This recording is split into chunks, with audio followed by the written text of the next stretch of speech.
sûr. Merci. Partez. Mais je vous rappellerai parce que je pense qu'il y a des trucs qu'on peut faire avec vous. Mais je vous en parlerai. Alors, excusez-moi, Sophie Chal, Gaël Nerbar, Pierre Dupuis, Julien Allard et Jerry Joureau. S'il vous plaît, sous vos applaudissements. Comment il s'appelait?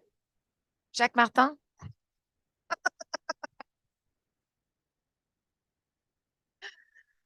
Alors, bonjour à tous. Je suis désolée du retard. C'est très ultramarin, donc nous, on a l'habitude. Non, mais on n'est pas pressé. On a des choses à dire et on les dit. C'est tout. On va commencer donc avec cette table ronde sur la prise en charge des handicaps, des mobilités réduites, des fragilités et des vulnérabilités. Donc, on part un peu dans ce côté social. Et on va commencer avec Sophie Charles, maire de Saint-Laurent-du-Maroni en Guyane, présidente de la CCOG et vice-présidente de la CCDOM.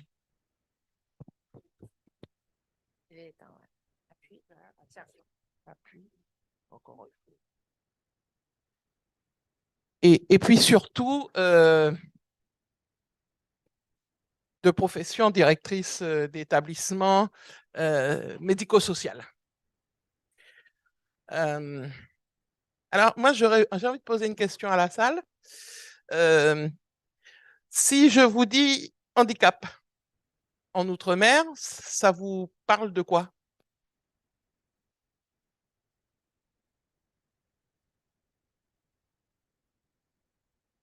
Voilà. Alors, on a entendu MDPH, manque de structure, handicapé, retard, invisibilité, exclusion. Voilà. Vous avez tout résumé. Bon, bah merci, au revoir. Voilà, c'est ça.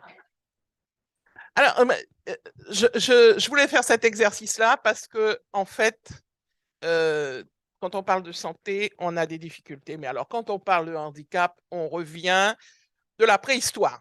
Ah, on est loin, très, très loin.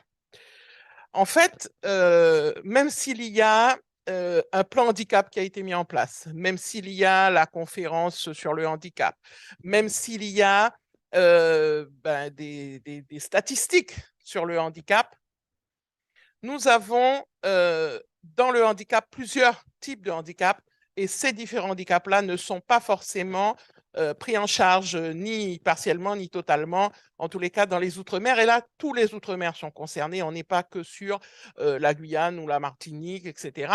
Les données, et là je vais rejoindre Mayotte tout à fait, les données qui existent vraiment, c'est Guyane, Martinique, Guadeloupe, Réunion. Les données. Après, on a des données, mais elles ne sont pas complètes de toute façon. Et quand on parle de handicap, souvent on parle du handicap visible, parce que pour nous, le handicap, quand on le voit, eh ben, on voit qu'il est handicapé. Voilà, il a un handicap moteur, un handicap sensoriel, on sait que la personne est handicapée. Et on oublie, mais complètement, toute cette partie du handicap, qui va être le handicap psychique, le handicap qui ne se voit pas, la déficience mentale, toute cette partie qu'on ne voit pas. Et chez nous, dans les Outre-mer, on a parlé plusieurs fois hier, aujourd'hui, des croyances que nous avons. Quand vous avez quelqu'un qui a un handicap physique, ça se voit. Il est handicapé. Souvent, on dit, ah oui, mais il est handicapé, il a soit une béquille, soit une chaise, soit il ne les voit pas, etc. Quand on a la déficience intellectuelle ou le handicap mental, ça ne se voit pas. Et là, le déni est là en permanence. On dit souvent, oui, mais on lui a fait du mal. Il y a un esprit ou autre chose. Et en fait, on oublie complètement que ces maladies, parce on parle de maladies, ces maladies existent, qu'elles sont réelles, mais qu'elles ne sont pas souvent prises en charge parce que, soit le parent, la famille ne veut pas le mettre sous l'égide de handicap, soit on refuse même de dire qu'on aura à un moment donné un handicap. Je prends l'exemple des femmes enceintes. Beaucoup de femmes enceintes, et là en Guyane, eh bien, lorsque le handicap est détecté pendant la grossesse, et ça arrive, hein, c'est suivi, on détecte, eh bien, le parent fait un déni et refuse systématiquement l'accouchement thérapeutique. Pourquoi? Parce qu'on se dit que forcément, à la naissance, ça va aller. Et même, il arrive que les mères, à l'arrivée, à la naissance de l'enfant, disent « Non, non, hein, moi, on ne m'a jamais rien dit, je ne savais pas que l'enfant allait être handicapé. » Alors qu'on a dans le dossier médical, on a les dates, le jour où on a prévenu la mère, où on lui a dit. Et la grande difficulté, elle est là, entre la croyance, entre ce qu'on pense et le handicap. Et souvent, on pense toujours qu'un handicap, on va pouvoir trouver une solution miracle. On parlait des plantes, etc. Oui, on va aider peut-être à supporter une douleur, une difficulté, mais le handicap, lorsqu'il est là, il faut en tenir compte, il faut travailler dessus. Et malheureusement, dans nos territoires, beaucoup de handicaps ne sont pas détectés. Le dépistage n'est pas fait complètement. Ça, c'est tous les territoires. Il n'y a pas de dépistage systématique. Deuxièmement, on a le problème de la reconnaissance parce que le parcours du combattant pour une personne malade, c'est une chose. Mais le parcours du combattant pour une personne handicapée, c'en est une autre. Parce que vous avez des rendez-vous, etc. Mais il faut passer par les fourches codées, je dirais, de la MDPH. Il faut y aller. Il faut la reconnaissance du handicap. Le pourcentage de reconnaissance, cette allocation qu'il y a lieu d'avoir ou pas. Et là, parfois, les familles sont découragées parce que souvent, il s'agit d'enfants qui sont handicapés et qu'on prend. Alors, il y a certains secteurs, ça va mieux que d'autres parce qu'on a un plan autisme. Alors, dans l'autisme, ben, ça va aller plus vite. Mais souvent, la MDPH met beaucoup, beaucoup de temps. Les dossiers sont longs à instruire, longs à arriver à terme et on a le découragement des familles. Et puis, oh ben moi, je parle en année. Hein, je dis, ah oui, oui, oui, oui, oui. Moi, je connais des dossiers qui ont mis plus d'un an, voire deux, à être traités par la MDPH pour que l'enfant puisse avoir une reconnaissance d'enfant handicapé. Parce qu'après, il y a aussi toute la procédure d'inclusion de toutes les personnes dans la société, après que ce soit à l'école, que ce soit dans la société civile avec un emploi. Et tout ça, il faut la reconnaissance d'handicapés, d'élèves handicapés, de travailleurs handicapés pour qu'on puisse avoir cette prise en charge. Et cette prise en charge va se faire, d'accord, de manière médicale, médico-sociale et tout, mais aussi à l'école. Et là, dans nos établissements, il y a aussi un certain nombre de places pour les enfants handicapés qui n'existent pas ou qui sont vraiment très, très, très, très faibles.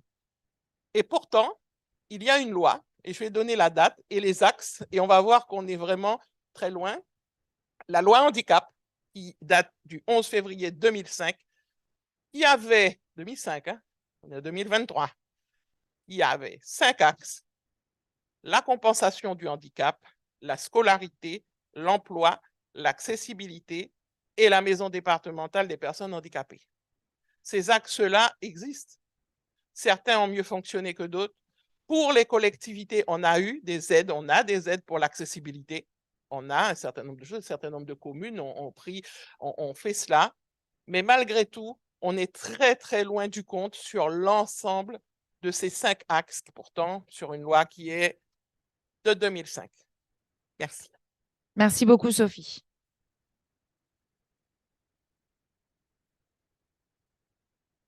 Alors, je vais donner la parole maintenant à Gaëlle Nerbach de la Croix-Rouge française, et directrice outre-mer de la Croix-Rouge française, qui va nous parler d'initiatives qui sont mises en place dans les territoires. Merci Laetitia, merci Monsieur le Président et toute l'équipe de la CCDOM d'accueillir des opérateurs et des associations comme la Croix-Rouge française. C'est important pour moi d'être ici et c'est important que les associations soient associées aux politiques publiques que vous définissez sur votre territoire. Et je peux dire qu'on travaille, nous, associations de terrain, nous avons besoin de vous parce que nous intervenons sur votre territoire. La Croix-Rouge française est une des seules, voire la seule association à être présente sur tous les territoires d'outre-mer. Oui, pardon, mais une des seules, une des seules. Excuse-moi, tu fais bien de le dire. Et donc,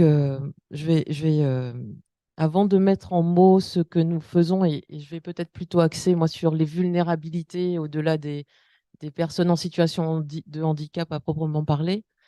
Ce que je vais faire, ce que je vous propose, c'est de regarder un petit film qui mettra en image et, les sujets que nous allons aborder par la suite. Avec les équipes du SAMU social de Est-ce que c'est possible de le remettre et de le mettre un petit peu plus fort, s'il te plaît, Stéphanie? Stéphanie? Marie-Galante est...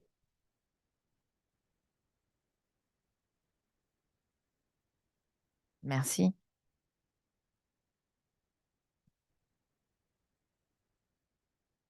Nous embarquons aujourd'hui direction Marie-Galante avec les équipes du SAMU social de Guadeloupe. Située à 30 km de Pointe-à-Pitre, Marie-Galante est une île qui Alors, je suis désolée, mais on n'entend vraiment pas, hein. Et une baisse de l'offre de soins et de santé.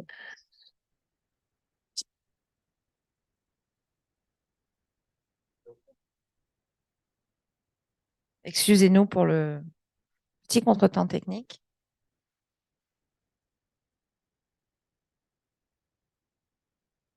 Chaque semaine, les travailleurs sociaux, médiateurs et infirmiers du SAMU social se joignent aux bénévoles de l'antenne de Marie-Galante pour mener des maraudes sociales main dans la main. Au volant de leur véhicule, Est-ce qu'on peut l'équipe remettre au sillonne début attentivement maintenant, s'il vous l'île plaît? pour aller vers les personnes. Bien. Nous embarquons aujourd'hui direction Marie-Galante avec les équipes du SAMU social de Guadeloupe. Située à 30 km de Pointe-à-Pitre, Marie-Galante est une île qui subit un vieillissement de sa population et une baisse de l'offre de soins et de santé. Chaque semaine, les travailleurs sociaux, médiateurs et infirmiers du SAMU social se joignent aux bénévoles de l'antenne de Marie-Galante pour mener des maraudes sociales main dans la main. Au volant de leur véhicule, l'équipe sillonne attentivement l'île pour aller vers les personnes en situation de grande vulnérabilité. Elles sont repérées dans l'espace public ou bien signalées par les travailleurs sociaux au 115. Malgré un pays assez bien, mais il en manque des hommes et de femmes de cœur humanitaire aussi. Et j'aime ça aussi. Mais oui. Des gens de cœur humanitaire, parce que moi j'ai fait pompier avec Jean-Paul. Mais bravo. Une des principales missions de nos équipes est de créer et de maintenir le lien social avec les personnes rencontrées. À chaque visite, nous opérons un suivi des usagers accompagnés par nos équipes. Mais parfois, nous sommes rattrapés par les réalités de l'isolement. Je suis rentré à la mienne, et quand le lit, il n'est pas là, j'ai trouvé assis par terre, ses lunettes, souriant, que j'ai trouvé par terre assis, avec ses lunettes, et si je ne suis pas resté là, parce que ça m'a fait très mal au cœur. Je suis allé, j'ai vu mon voisin, et je lui ai dit ça. Après, j'ai appris une garçon pour le dire que quand le père est décédé. J'ai dit, il est quoi? Il est mort. Il est venu, j'ai l'impression qu'il est venu me chercher. Des moments quand vous emmenez des cassous, il quoi, il n'est pas quoi, il dit, moi, je ne vais pas pour lui. Il me l'a dit. Il était content de voir la voix. Oui, il était content de voir vous. Et là, honnêtement, je suis content de vous voir me dire, j'ai dit de vous dire qu'il est décédé. Les échanges avec les usagers du SAMU social nous permettent d'établir un diagnostic de leurs besoins, de leur prodiguer les premiers soins infirmiers, de les orienter et de les accompagner vers des dispositifs d'aide. Bien, ça c'est là parce que tous les malades là, parce que faire visite, comme la Croix-Rouge, c'est bien, c'est gentil. C'est pour nous d'autres. Nous sommes également en capacité de distribuer aux personnes accompagnées une aide matérielle et alimentaire durant nos rencontres dans l'espace public, comme lors de visites à domicile. Moi, à part personnes âgées, c'est l'innet à moi, pas ni signature, ni. On ne peut pas parler bon monde, pas connaître, et tout ça, si on va un témoignage vers moi là. Si ça même pas venir, on dit, pas arrêter 3 jours sans venir voir si on pas mort en case là. Et il pas habiter encore obligé, si on habitant, mettez tout le vite là, si met en main pour, en pas qu'à voir. Pour arrêter 2 jours à chercher. Et même service à yo, pour accompagner yo. Ouais, c'est ça. Mais moi, le problème, moi, c'est net là. À la fin de leur tournée, les équipes du SAMU social de Guadeloupe et les bénévoles de l'antenne de Marie-Galante débriefent. Ils font état des besoins de suivi et d'accompagnement social et médical des personnes rencontrées. Depuis mars 2023, le SAMU social de la Croix-Rouge française en Guadeloupe est devenu départemental. Le dispositif étend désormais son action sur l'ensemble de Grande-Terre, de Basse-Terre, à Marie-Galante, mais aussi à la Désirée. Si vous êtes en détresse sociale ou si vous souhaitez signaler une situation de grande vulnérabilité, appelez le 115. Un instant. Recording in progress. Merci beaucoup. D'accord. Et si ce dispositif existe, c'est parce que des élus l'ont accompagné et l'ont financé aux côtés de l'État, évidemment.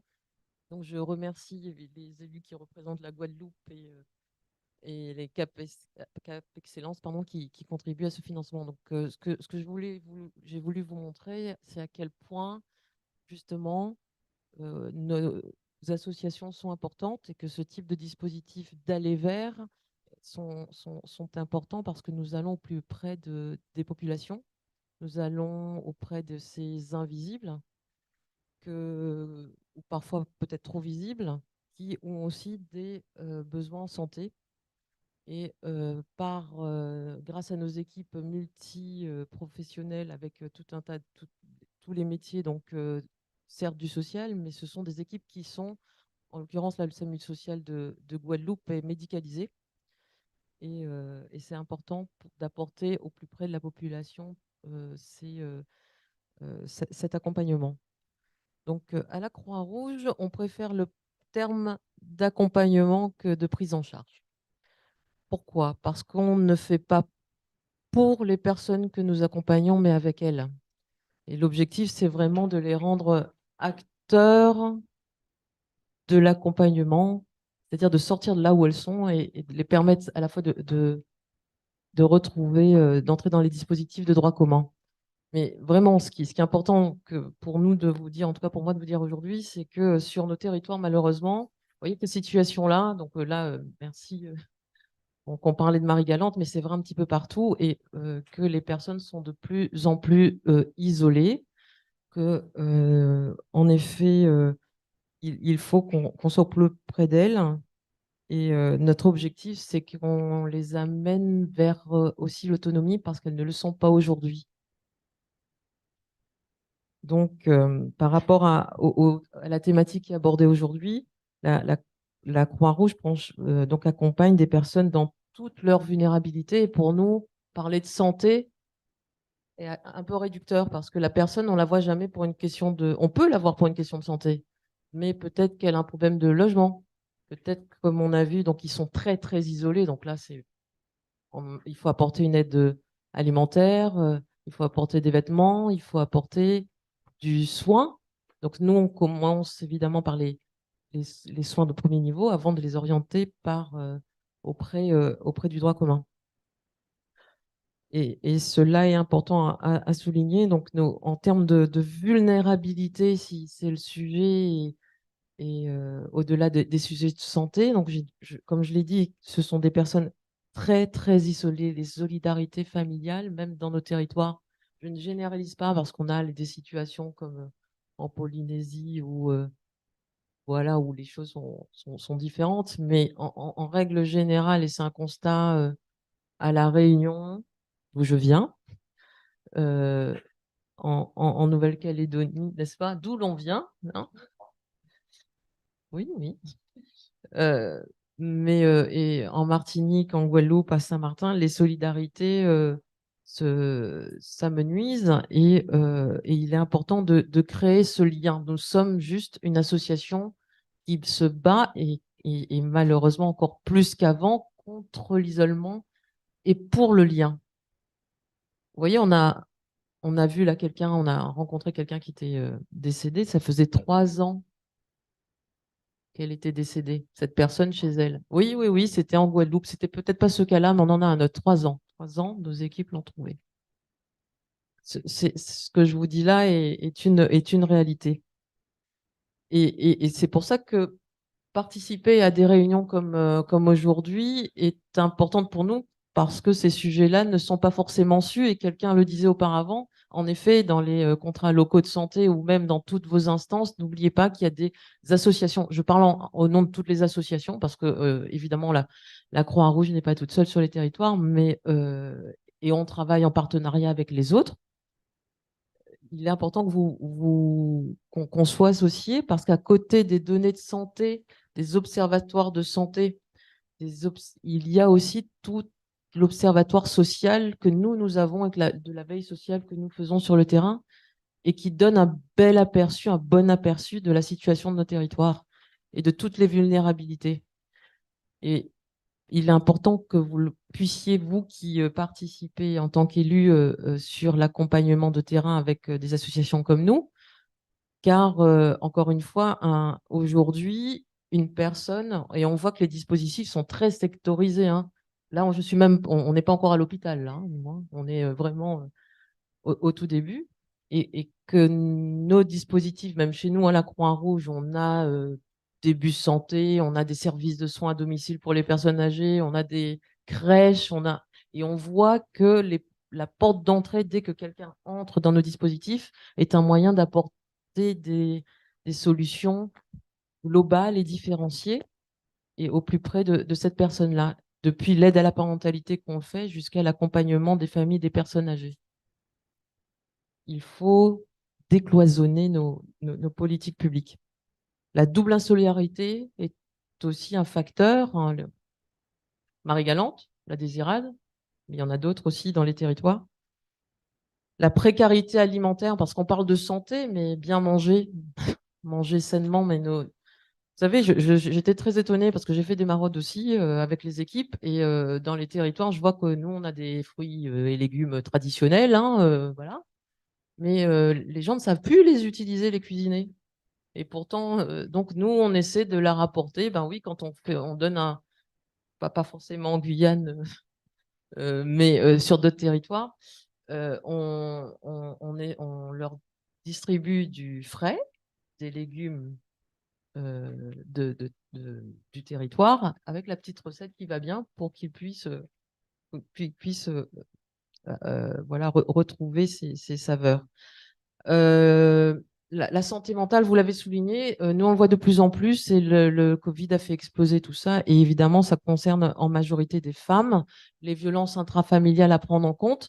Je ne parle pas de santé là, hein, mais tout ça est lié, tout ça est évidemment lié. L'électronisme, on le voit à Mayotte, on le voit à La Réunion, mais on le voit partout. Alors oui, téléconsultation évidemment, mais ils sont partis, non? Mais il faut des associations, en tout cas pour les publics nous qu'on a qui sont les plus vulnérables. Il faut des personnes pour pouvoir accompagner, parce que sinon c'est trop compliqué, et ça concerne à la fois des personnes très éloignées et à la rue évidemment, mais ça concerne aussi les personnes âgées qui, nous, sont très isolées. Donc là, on a des cas particuliers, mais je veux dire, en deçà, il y a aussi des situations qui demandent d'être accompagnées.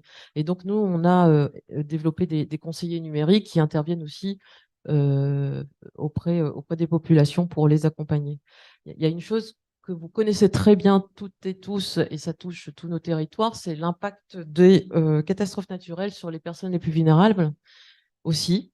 Et quand une personne âgée est malade, est chez elle, est toute seule, et en plus qu'il y a la catastrophe, ce qu'on dit, c'est que tous ces paramètres doivent être pris en compte pour parler de ces sujets et des vulnérabilités et des sujets de santé. Le lien donc entre acteurs et entre associations et politiques publiques est primordial. Alors, je vais vous parler des dispositifs que nous avons pour répondre et accompagner les personnes vulnérables sur tous les territoires. Je vais parler en général, Et je sais que Madame la maire, vous savez, vous connaissez la Croix-Rouge sur votre territoire. Donc, ce que je vais dire là, il n'y a pas forcément tout en Guyane, mais on a bon espoir de développer. Et c'est ce que la Croix-Rouge française apporte en général en Outre-mer. Donc là, vous avez vu un dispositif de SAMU social qui est médicalisé. Donc nous intervenons sur toute la Guadeloupe. Et encore une fois, nous sommes vraiment ravis que les élus du territoire se sont associés sur ces questions pour financer ce dispositif. Nous l'avons à Mayotte, également le SAMU social, et à La Réunion et en Guadeloupe.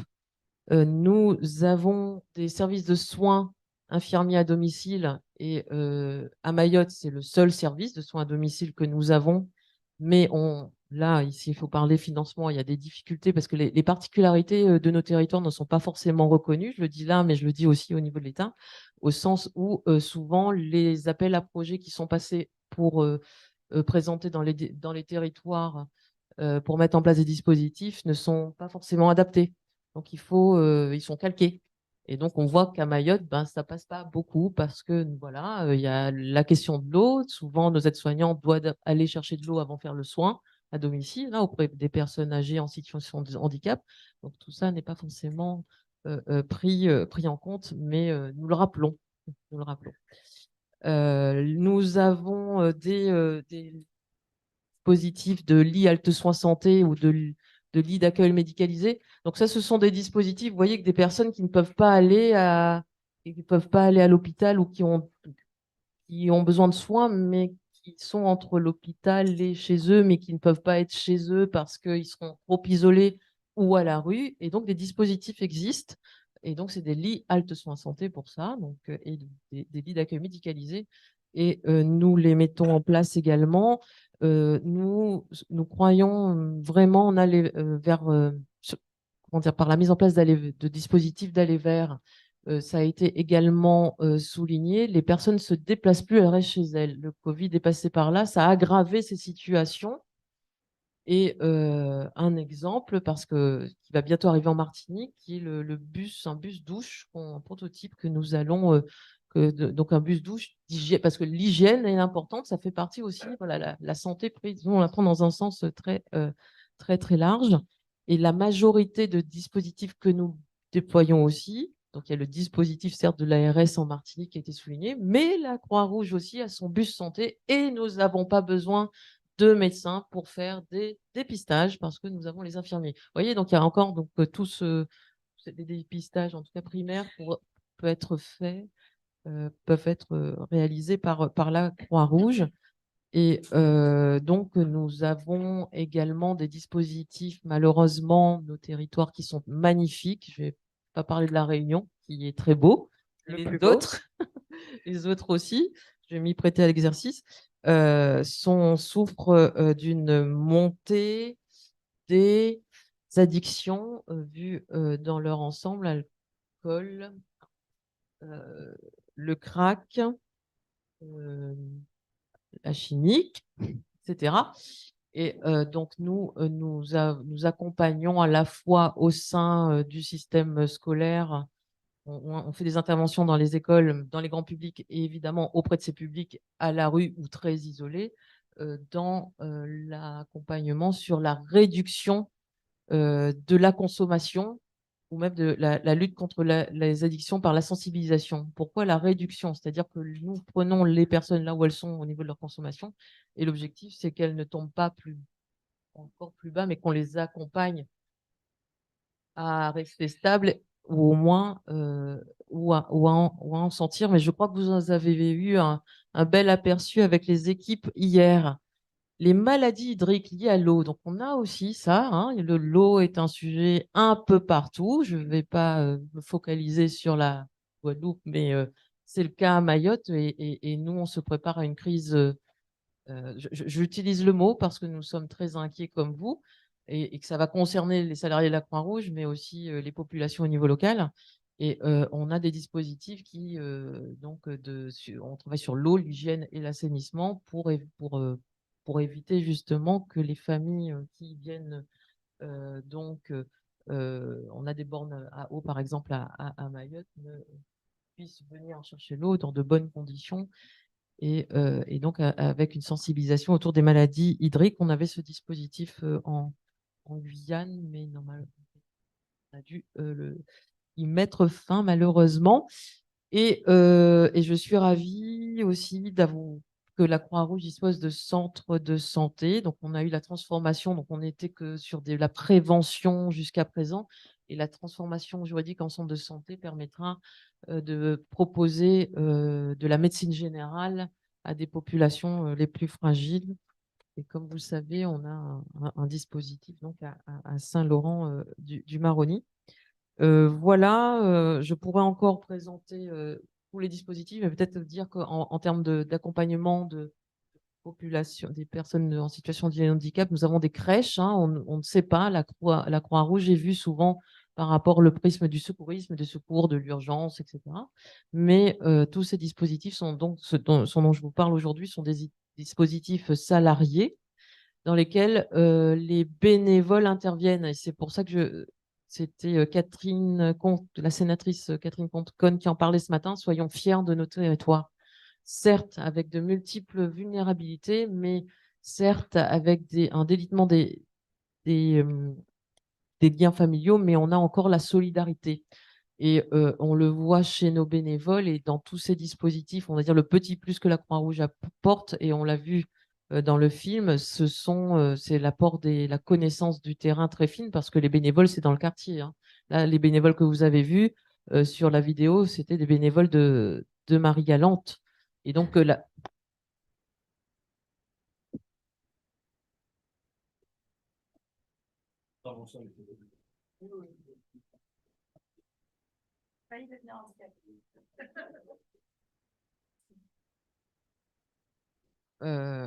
oui, je voulais rendre hommage, même s'ils ne sont pas là, mais aux bénévoles, donc à tous les bénévoles de la Croix-Rouge des territoires qui sont là et qui accompagnent les personnes vulnérables sur le terrain dans l'ensemble des dispositifs. Alors, peut-être parler de quelques recommandations pour finir. Qu'il est important qu'on ait des politiques en effet ambitieuses sur nos territoires, et peut-être qu'il faut. Donc là, je parle. Nous sommes opérateurs et associations, mais je m'adresse à vous en tant qu'élus, et qu'il faut définir, mais en lien étroit avec les associations aussi de terrain, les priorités territoriales que vous souhaitez mettre en œuvre. Parce que nous, voilà, sur le terrain, on constate certains besoins. Vous voyez votre réalité, et que cela se rencontre pour répondre aux besoins au plus près, et en tout cas nécessiter d'intégrer les éléments sociaux aux données de santé. C'est une priorité. L'analyse des besoins, évidemment, est primordiale. Il faut qu'on renforce notre maillage territorial. On a des zones au sein même de nos territoires, des territoires isolés. C'est pour ça que nous, on essaie d'aller vers les populations. La Réunion que vous connaissez est à l'intérieur des terres, ça peut être difficile d'accès. Et donc, nous nous déplaçons grâce à nos bus sur ces territoires. Et qu'il faut évidemment, donc il y a une question de pérennisation des dispositifs. Hein, vous ne le savez peut-être pas, mais les associations, elles demandent des subventions tous les ans. Hein, voilà. Et que on le fait très bien, mais il faudrait trouver un système de contractualisation pluriannuelle pour permettre aussi d'avoir une visibilité sur l'accompagnement que nous apportons aux plus démunis. Ça ne s'adresse pas aux collectivités là, mais ça concerne évidemment l'État et également. On invente, on s'adapte aussi comme vous, parce qu'on crée des dispositifs. Vous voyez, on parlait du bus douce, voilà. Donc, ces dispositifs que l'on crée, c'est par aussi la connaissance du terrain et des territoires que nous avons.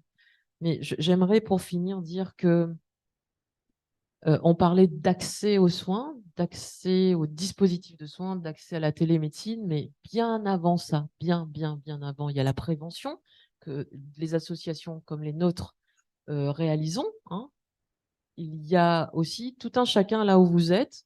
Je vais parler avec ma casquette là plutôt de secouriste, mais chacun, donc les associations forment aux gestes qui sauvent sans aller jusqu'au premier secours, même si c'est extrêmement important. Et aujourd'hui, on développe, nous, l'option Croix-Rouge dans les écoles, etc., pour apporter tous ces sujets-là. Mais chacun d'entre nous devons, à mon sens, être formés au premier geste qui sauve. Que faire si une personne a un malaise? Non, voilà, exactement. Et quoi faire? Il y a des choses à savoir. Et la Croix-Rouge est là aussi pour vous sensibiliser et former. En tout cas, sachez que moi, je suis très fière d'être à la tête de cette organisation et que je remercie toutes les personnes sur le territoire qui accompagnent tous ces vulnérables qu'on ne voit pas, je le précise, et ils sont là. Et sachez que nous sommes là pour être aussi là pour eux. Et je remercie tous les CCAS qui nous laissent qui nous accompagnent aussi sur le terrain, car sans vous, c'est vous qui connaissez aussi votre territoire. Et dans tous les cas, on ne pourrait pas intervenir sans votre accompagnement également. Merci à vous. Merci beaucoup, Gaëlle. Si je ne me trompe pas, quand un dispositif n'existe pas sur un territoire, il n'en tient qu'à la collectivité de vous accompagner à venir dans ce territoire. On est d'accord? Tout à fait, c'est comme ça que ça marche. Nous, on ne s'implante pas non plus. Non, non, non, non, évidemment, c'est pour ça que je pense. Pardon. Oui, oui. Voilà, merci. Évidemment, nous ne sommes qu'un opérateur et que pour ce faire, nous avons besoin d'une commande soit politique de l'État ou soit des initiatives et des propositions des collectivités. Mais ce que je veux dire, c'est qu'on est là pour aussi construire avec vous, hein, vraiment. Et en fait, les associations sont rien sans vous. C'est pas qu'une question financière, c'est que ce sont, je veux dire, les priorités territoriales qui sont les vôtres sur votre territoire, c'est vous qui les définissez. Et nous, on veut juste vous dire que nous avons une petite connaissance, voire une très bonne connaissance même, aussi de ce qu'on pourrait faire ensemble, mais nous ne pouvons pas aller au-delà de ce que les élus que vous êtes souhaitent. Donc, travaillons ensemble. N'oubliez pas, il y a nous, mais il y a les autres aussi, et qu'on ait un formidable vivier de connaissances sur l'état de santé et surtout l'état social, mais le sujet de santé pour nous est à prendre vraiment dans son acceptation très très large. Et avant d'envoyer les gens à l'hôpital, il y a tout ce qu'on peut faire avant et que la Croix-Rouge fait sur le terrain. Merci beaucoup. Merci vraiment d'avoir associé. De rien. Je vais passer la parole à Pierre Dupuis qui va nous faire déjà, je pense, un petit rappel de ce que c'est l'UGAP, parce qu'on en a discuté ce matin. Je rencontre au quotidien des gens qui n'ont aucune idée de ce que c'est que l'UGAP, mais je fais la leçon à chaque fois. D'accord. Il n'y a pas de problème. Merci beaucoup, Gaëlle, qui doit nous quitter malheureusement. Donc, rappelez ce que c'est que l'UGAP et un petit rappel de ce que vous pouvez offrir en termes d'handicap, prise en charge des handicaps, vulnérabilité. Bonjour. Alors, l'UGAP, c'est un établissement public. Notre mission, c'est d'accompagner l'ensemble des acteurs publics dans leurs projets, dans leur politique publique, en leur permettant d'acquérir de façon simplifiée, sans procédure de marché public, des biens ou des services. On a un éventail de solutions qui va du mobilier, de choses assez, des chaises sur lesquelles vous êtes assises, des pupitres, des choses comme ça, mais ça va jusqu'au véhicule. On parlait tout à l'heure de bus-douches, mais en fait, ça, on peut les faire. On peut, vous verrez, faire beaucoup de choses. On fait du matériel médical. On équipe la plupart des centres hospitaliers qui sont sur les îles ultramarines, hein. On travaille avec le CHU de la Martinique, de la Guadeloupe, de Mayotte, de la Réunion. Voilà, à peu près tous les CHU, tous les SDIS aujourd'hui, très fortement. On a un partenariat fort aussi avec les SDIS ultramarins qu'on équipe en véhicules, en matériel.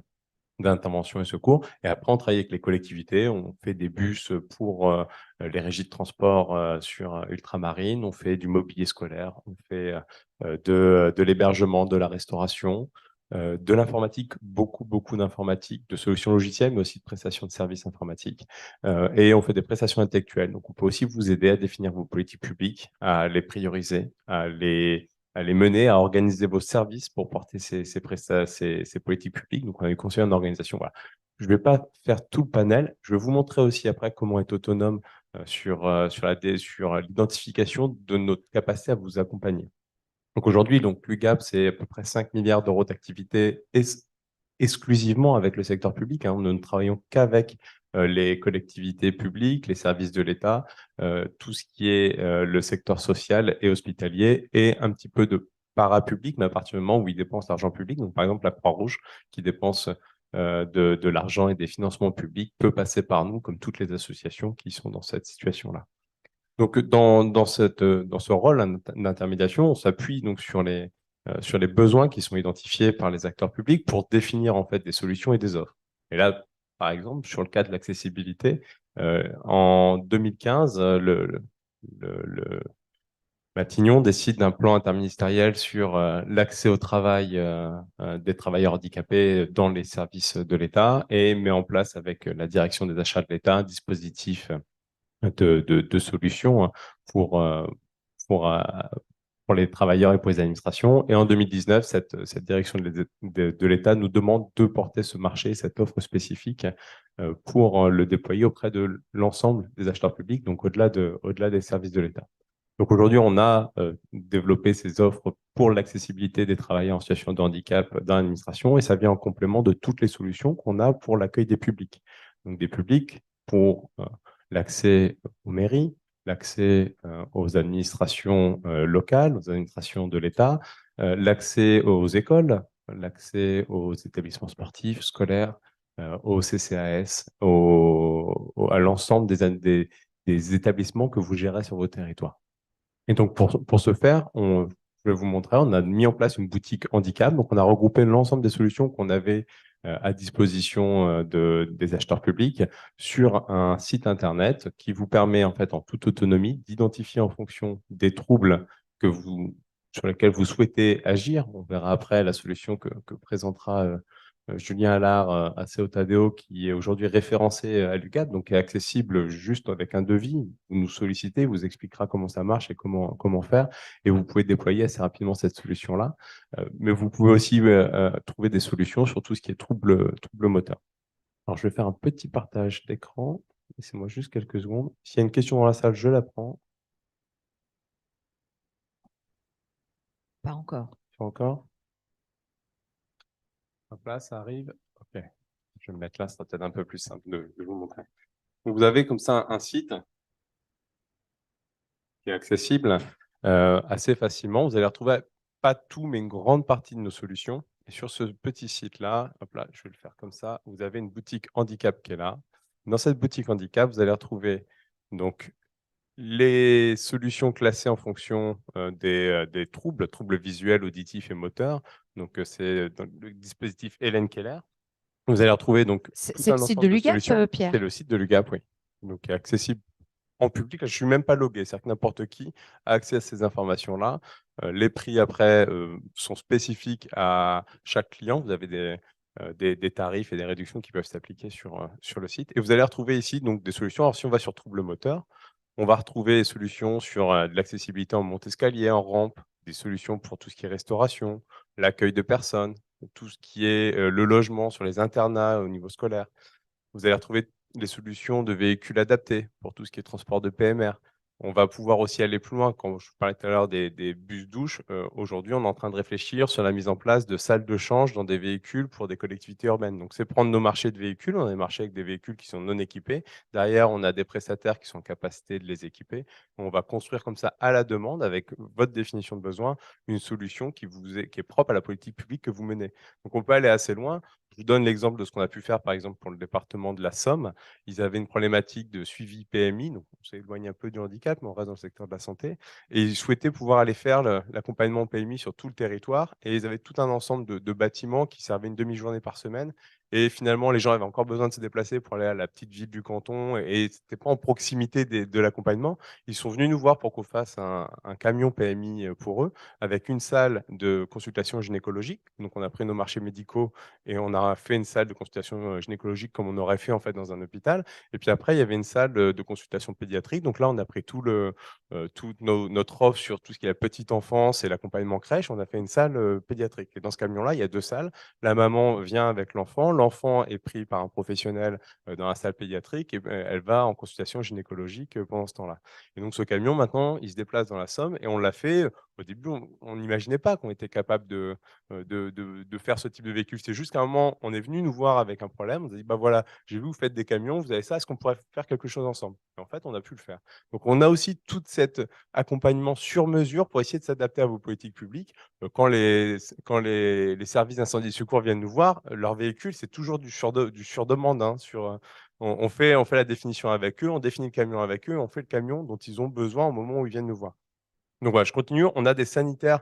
On parlait tout à l'heure de problématiques de troubles invisibles. Il y a aussi tout un ensemble des personnes en situation de handicap qui sont invisibles parce qu'elles n'ont pas la capacité de se projeter sur le territoire, sur l'espace, parce qu'elles sont, avec leur fragilité, mises en situation difficile dès qu'elles sortent d'un espace sécurisant. Et l'espace public est en particulier assez insécurisant. Et donc, on a aujourd'hui tous nos sanitaires qui sont donc pour l'espace public qui sont adaptés PMR. On a des salles de change qui sont prévues pour les personnes en situation de handicap, qui permettent aussi à des personnes adultes de pouvoir se déplacer dans l'espace public et de savoir qu'il y a un relais pour maintenir l'hygiène en cas de déplacement qui s'allonge ou de troubles qui viendraient sur ce déplacement. Donc, cette question de la mobilité et de la possibilité de maintenir une offre d'hygiène et sanitaire sur les espaces publics, c'est quelque chose sur lequel on a travaillé aussi ces dernières années. Donc voilà pour les troubles moteurs. Après, je ne vais pas rentrer dans le détail de l'offre, je vais juste vous montrer un peu quels sont les points d'entrée. On va retrouver ici des solutions au niveau informatique, des logiciels, des choses qui vont permettre d'accompagner à l'interne des services la prise en charge de ces troubles, de ces handicaps et de permettre l'accessibilité aux personnes en fragilité. On a des solutions évidemment dans le médical, je ne vais pas les détailler, mais à partir du moment où on est capable d'équiper un hôpital de A à Z, vous vous doutez bien qu'on a tout un ensemble de solutions sur la prise en charge des handicaps. On a même aujourd'hui, je vous le montre parce que voilà, c'est pour vous montrer, on a des solutions aujourd'hui d'exosquelettes pour accompagner la reprise d'autonomie et la rééducation des personnes dont la motricité a été particulièrement affectée. Et on a alors, les services sur l'outre-mer, c'est des choses qui sont en train de se développer. On est en train d'ouvrir nos offres de services en outre-mer, en particulier sur tout ce qui est prestations intellectuelles, tout ce qui est contrôle réglementaire, tout ça. On essaiera de faire en sorte que ce soit disponible bientôt. Ce n'est pas encore disponible. On a des prestataires de marché qui n'ont pas encore la capacité de se projeter en outre-mer de façon fiable, voilà, en termes de prise de commande. Et on a une solution e-santé. Donc, je vais laisser la parole après à ACO Tadeo qui a une offre sur cette offre-là d'accessibilité auditive. Est-ce que vous avez des questions? Ouais, après? Après. Je te laisse faire la suite. Je récupère le micro Ouais. parce que je vais devoir le donner. Donc, ACO Tadeo, qu'est-ce que c'est? Oh bah déjà, bonjour à tous, je suis Julien Allard, le directeur d'ACO Tadeo. Alors, j'ai également plusieurs casquettes, parce que je suis également vice-président de la Fédération française d'accessibilité. Donc, je m'intéresse bien évidemment à la surdité, mais au handicap au sens large du terme. ACO Tadeo, alors qu'est-ce que c'est? Alors, on va commencer par la solution ACO. ACO, c'est une solution d'accessibilité qui va permettre à une personne sourde ou malentendante, sourde, aveugle ou aphasique, de pouvoir contacter un établissement au téléphone, mais également d'être accueilli en face à face au sein même de vos établissements. Ça devient un support numérique où on a des plateformes avec des interprètes en langue des signes, des transcripteurs et des codeurs LPC qui vont permettre d'accompagner un citoyen sourd ou malentendant de rentrer en contact avec un établissement, avec plusieurs chemins d'accès. Hein. Vous avez le chemin d'accès, le premier chemin d'accès qui est mis en place, c'est votre site internet où on implante notre solution associée au pictogramme en rapport avec la surdité, qui va permettre à une personne sourde de contacter notre plateforme, et c'est notre plateforme qui va vous contacter au téléphone derrière pour permettre justement cette communication dans les deux sens. Notre site internet aussi pour bien évidemment toucher la population des personnes sourdes, mais également une application mobile qui va permettre à une personne sourde ou malentendante de télécharger notre application et de l'utiliser gratuitement, parce que c'est l'établissement qui s'équipe. Donc pour la personne sourde ou malentendante, c'est complètement gratuit pour elle. Et via cette application, ça va lui permettre de vous contacter au téléphone, en mobilité via son smartphone, mais également en mettant son téléphone en mode haut-parleur, de venir échanger avec vous directement de vos établissements. On a aussi un dernier chemin d'accès qui est une application professionnelle qu'on met à disposition justement des établissements qui sont équipés de notre solution, qui s'installe sur une tablette, un smartphone, n'importe quel support informatique, et qui va permettre à l'agent d'accueil d'un établissement, un établissement de soins, une mairie, un département, peu importe, de pouvoir solliciter directement notre service et d'échanger en face à face avec une personne sourde ou malentendante. Est-ce que oui, je vous fasse une démonstration en direct? Oui. On y va? Nous, on aime bien les démonstrations. Alors, bien évidemment, on est dans un établissement où on est, en plus, je crois, sauf faire de ma part, au -1. Donc, on va voir si la 3G, 4G marche correctement. Mais ça devrait le Il y a faire. le Wi-Fi, sinon. Non, j'ai essayé tout à l'heure, il n'est pas ouvert pour permettre les communications à distance. Il est sécurisé, ce qui est normal. OK. Donc là, je suis sur un réseau 3G, 4G. Donc, je vous montre. Vous voyez, là, j'ai une interface de communication qui s'appelle Accéo Pro. Donc, c'est une possibilité de contacter un interprète en langue des signes, un transcripteur ou un codeur LPC. Vous voyez différents modes de communication. Dans la même application aussi, vous trouvez une solution de traduction en langues étrangères. Parce que non seulement on a des interprètes en langue des signes, mais aussi des interprètes en langues étrangères qui vont pouvoir permettre d'échanger en face à face avec une personne qui ne maîtrise pas le français. Hop. Je lance un appel. Merci pour le Zoom, la technique. Vous êtes vraiment efficace.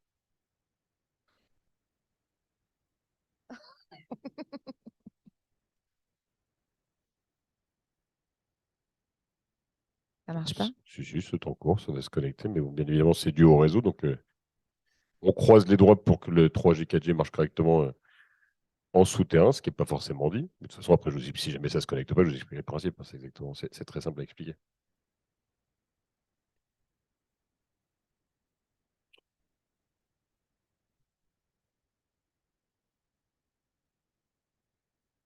Alors, je vous propose de nous montrer ça au déjeuner. Quand on sera Complètement, dehors. en haut, avec plaisir. Alors, bref, pour vous expliquer, en fait, à partir du moment où vous êtes connecté, vous voyez ici, vous avez une petite caméra sur le côté. Et en fait, la personne sourde va tourner le smartphone vers elle, va s'exprimer en langue des signes, par exemple. Et vous allez entendre via les haut-parleurs du smartphone l'interprète en langue des signes qui va prêter sa voix pour traduire directement les propos en oral français. Donc, on fait tomber toutes les barrières de communication avec une personne sourde ou malentendante. Alors, bien évidemment, aussi une personne âgée avec une baisse d'audition, parce qu'on a une solution de transcription instantanée de la parole où les personnes vont pouvoir taper vos propos en direct, donc de l'oral français vers l'écrit en français, pour permettre à une personne âgée avec une baisse d'audition de vous comprendre correctement. J'ai envie de vous donner un exemple un peu ridicule. Je pense que vous avez eu depuis le début de ma prise de parole que je parle assez vite. Non, du tout, comprendre correctement, c'est normal. Alors, je vous explique pourquoi. Je suis un enfant dyslexique. Bien évidemment, avec l'âge, j'ai réussi à compenser complètement ma dyslexie. Sauf que ma dyslexie est associée à un grand débit de parole. Donc, autant j'ai réglé la dyslexie, mais pas le débit de parole. Voilà. Donc, voilà pourquoi je parle vite. Donc, d'ailleurs, des fois, si vous avez besoin qu'on échange, de me faire reformuler, vous n'hésitez pas, je suis habitué, je ne me vexerai pas, c'est complètement normal. Donc ça, c'était la solution Accéo. Alors pour vous donner un ordre d'idée, avec la solution Accéo aujourd'hui, on équipe 20 000 villes sur le territoire français, on équipe 60 départements, on équipe 5 régions, on équipe l'ensemble des ministères et tous les services sous la compétence de l'État, on équipe des CAF, des CPM, des Cap Emploi, je vais vous dire, c'est un peu la moindre des choses vu notre activité. D'ailleurs, je salue l'Union nationale des CCAS de France, parce qu'on est partenaire depuis des années avec, bien évidemment pour nous dans la philosophie, on sait que les CCS et les MDPH, c'est vraiment ceux qui ont porté le sujet du handicap sur le territoire. Donc ça, c'est vraiment pour la solution Accéo. Et on est aussi bien présent dans le domaine privé, puisqu'on équipe pratiquement 90% du parc des banques et assurances de France. Vous avez des grandes enseignes comme Fnac, Darty, Decathlon, Boulanger, Ikea. D'ailleurs, j'ai envie de vous dire, de traduire le nom des meubles de chez Ikea en langue des signes, ça a été compliqué, mais on y revient aujourd'hui. C'est pas forcément simple pour tout le monde.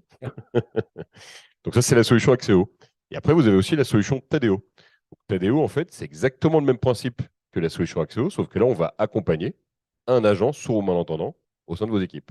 Donc, on va aménager son poste de travail avec notre solution, ce qui va lui permettre d'émettre et recevoir des appels téléphoniques, d'assister à des réunions, des formations, alors que ce soit en poste fixe ou en mobilité. On va vraiment permettre à un agent sourd ou malentendant d'être complètement autonome dans sa communication.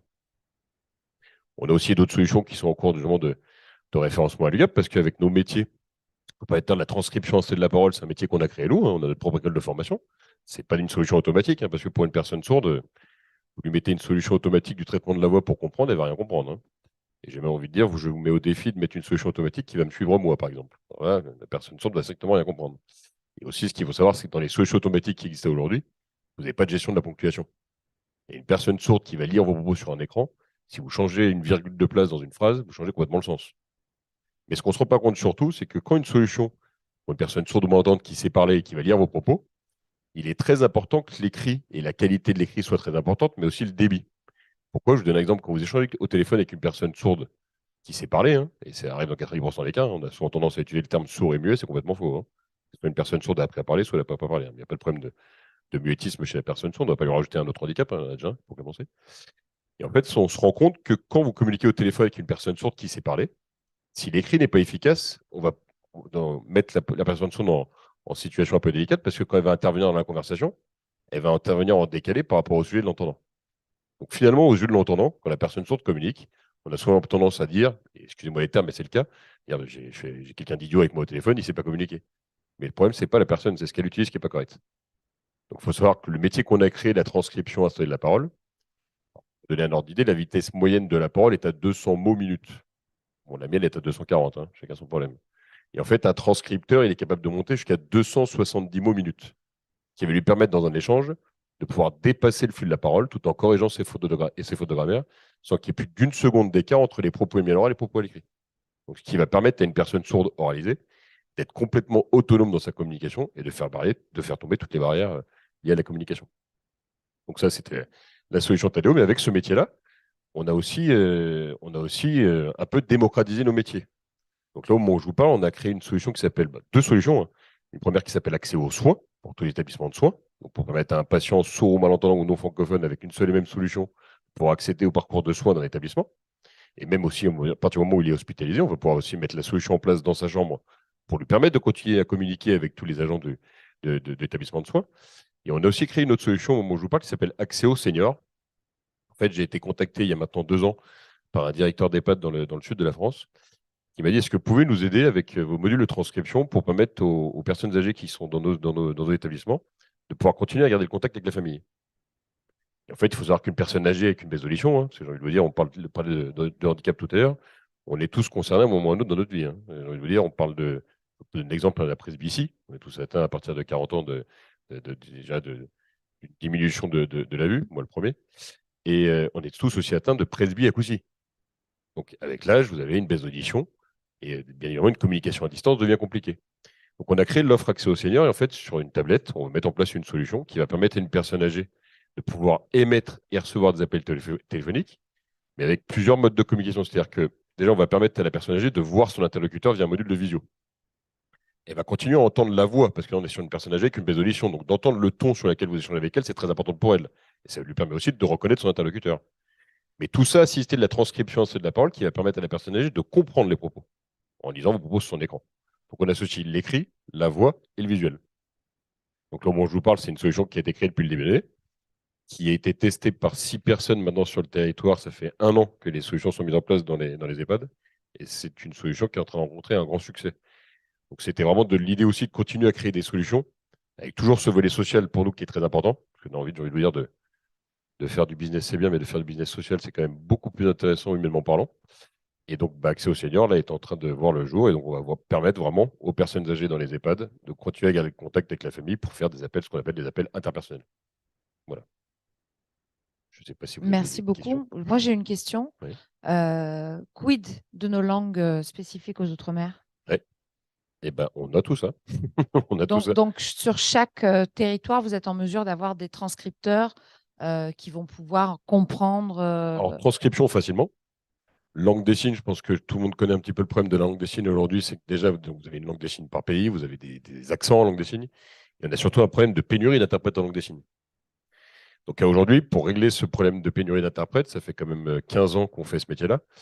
On a souvent eu tendance à dire à l'État il faut faire des plans de formation d'interprètes, et même aux institutions. Rien n'a bougé, donc on a décidé de prendre le taureau par les cornes. Donc c'est pour ça qu'on a créé la Fédération française d'accessibilité.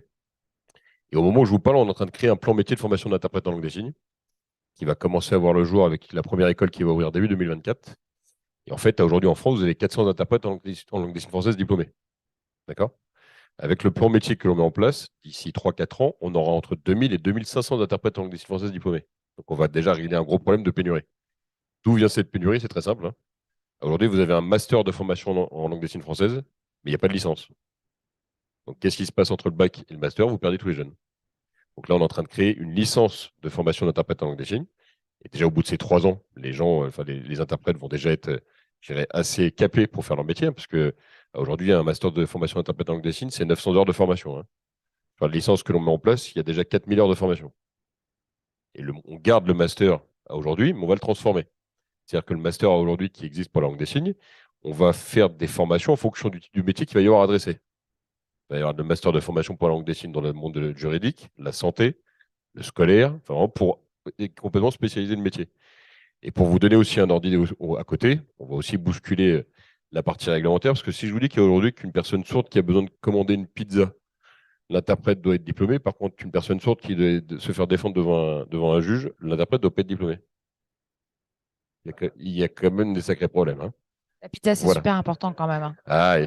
C'est sûr que pour la pizza, c'est très important d'avoir un interprète diplômé. Donc, on est en train de travailler sur tous ces sujets-là. Et donc, non seulement donc, via la Fédération française d'activité que je vous présentais au début, ces plans métiers pour les formations d'interprètes, et on est en train de créer des commissions en fonction de chaque type de handicap pour justement aller adresser les plans métiers liés à toute forme de handicap. Pour un exemple, l'activité numérique, et plein de gens aujourd'hui vous disent oui, il y a la norme RG2A, il faut que les sites internet soient accessibles sous toute forme de handicap. Mais ça serait bien, mais à l'école, les développeurs web, on ne leur apprend pas. Ça serait quand même pas mal qu'on prenne le problème à la source. Donc ça fera partie aussi des plans métiers qu'on met en place. Donc on va adresser les plans métiers en fonction de chaque type de handicap. Très bien.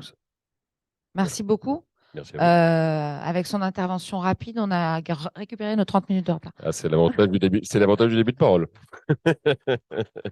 Et en plus, il m'a fait une super transition, puisque maintenant, nous allons parler d'accessibilité numérique. Bonjour tout le monde. On n'a plus besoin de moi, en fait. Nos intervenants font tout ça très bien. Donc, Jerry Joureau de la société Accessiway, je te laisse la parole. Merci Laetitia, merci à la CCDOM pour l'invitation et merci pour cette fabuleuse transition et d'évoquer et conclure ensemble. Je vais essayer d'être assez court aussi parce que comme ça, on aura vraiment rattrapé, on aura peut-être même fini en avance. Ça, ce sera bien. Et l'accessibilité numérique, c'est un enjeu aujourd'hui qui est de plus en plus important. Et depuis tout à l'heure, je vous écoute attentivement. Et si jamais il y a bien une notion qui est répétée, c'est l'accès à l'information. Le digital pourrait être un des éléments de réponse qu'on retrouve de plus en plus avec la téléconsultation, avec aussi la prise de rendez-vous. Mais c'est vrai que si pour des personnes valides, l'accès à l'information via le numérique n'est pas toujours aussi évident, imaginez pour une personne handicapée. Tout à l'heure, Madame Charles évoquait que les handicaps invisibles, aujourd'hui, sachez qu'un handicap invisible, en réalité, ça représente 80% des handicaps. Donc, une personne en fauteuil roulant, c'est vrai que nous, on a cette vision assez limitée que c'est une personne en fauteuil roulant, c'est une personne handicapée. Non, il y a encore énormément de handicaps derrière, qu'ils soient cognitifs, visuels, moteurs et évidemment auditifs. Et ça représente aujourd'hui, pour vous donner, on en représente entre 18 et 20% de la population. Et si jamais vous rajoutez à cela toutes les personnes qui ont des troubles du quotidien, mais qui ne sont pas forcément du handicap, comme on l'a évoqué tout à l'heure, le fait d'être senior, de perdre certaines facultés avec le temps, la dyslexie qui aujourd'hui représente un Français sur 10. Je suis aussi dysorthographique et dyscalligraphique. Voilà.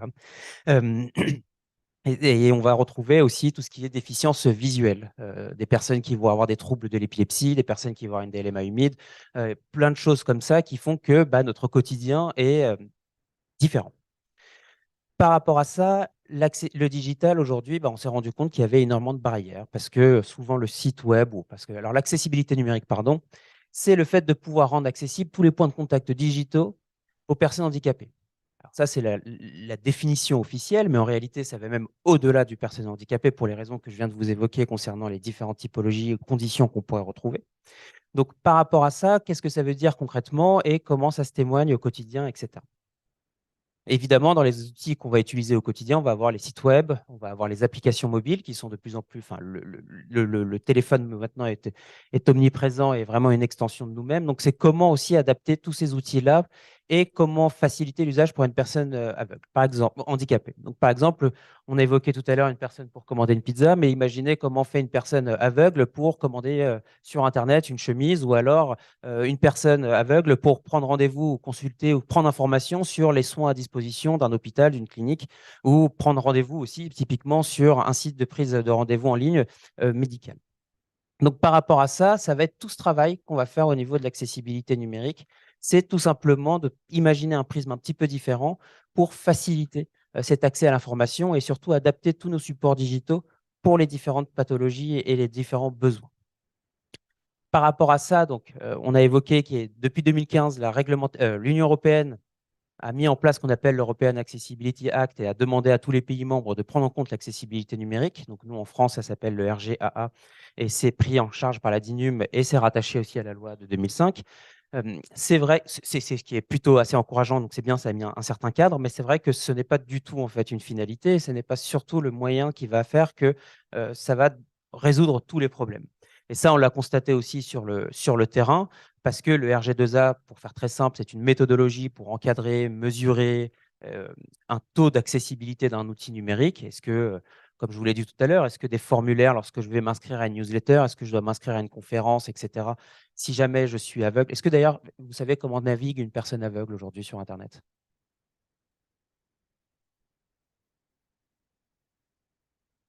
Entre autres. Tablette braille, ça peut être une option. De l'UGAP. Voilà, ils vont utiliser ce qu'on appelle donc un lecteur d'écran. C'est ce qui va retranscrire par voie audio tout ce qui se passe sur son écran. Donc, c'est souvent ce qu'on va retrouver depuis son Windows, son Mac, etc. Mais encore, il peut y avoir aussi la dictée vocale. Mais par exemple, si jamais je me retrouve sur un site web, une fois que j'ai ma retranscription, elle ne va pas aussi utiliser la souris pour des raisons assez évidentes. Elle ne va pas pouvoir naviguer sur son site avec son petit curseur et se balader comme ça de menu en menu. Donc, elle va aussi devoir naviguer sur le site ou sur son application avec soit la tablette braille, soit alors un clavier. Et ça, par exemple, en quoi c'est aussi important, c'est qu'en termes de navigation sur un site web, nous, on peut avoir une vision assez simple avec un clavier, etc. Mais si jamais la navigation par clavier n'est pas accessible, bah là, typiquement, une personne aveugle, une personne qui n'a pas l'usage plein de ses mains, une personne, parce qu'on parle aussi d'handicap permanent, mais il y a aussi des handicaps temporaires. Demain, une personne, vous rentrez du ski ou autre, vous avez des problèmes, vous ne pouvez pas utiliser votre souris, bah vous êtes complètement bloqué sur une situation. Donc, c'est vraiment ça qu'il faut prendre en compte. Donc, c'est aussi la navigation par clavier qui va permettre, si vous voulez, de bien favoriser la bonne navigation et la bonne usabilité du site. Et pareil, dans cette navigation par clavier, donc chaque fois qu'on va tapoter sur une touche pour arriver on balise en fait le site web d'étape en étape. Bah, si jamais celui-ci est mal fait, si jamais les étapes, le parcours n'est pas respecté, vous pouvez retrouver de menus à mention légale en passant par panier et puis en passant par une autre fonctionnalité. Donc, par rapport à ça, ça veut dire qu'on va combiner plusieurs éléments en termes de développement qu'il va falloir mettre en place. Et c'est vrai que l'accessibilité numérique, pour moi, c'est quelque chose que j'ai découvert maintenant il y a un peu moins d'une dizaine d'années et que ça a été un parcours du combattant à pouvoir mettre en place, à réunir des talents, à comprendre pour répondre à différents besoins que j'avais eu dans mes précédentes vies professionnelles. Et par rapport à ça, on a décidé donc j'ai donc décidé de cofonder un cabinet qui s'appelle Accessiway. Donc, c'est un cabinet d'expertise en accessibilité numérique. Et là, l'objectif pour nous, il était assez simple et assez évident, c'est de pouvoir démocratiser l'accessibilité.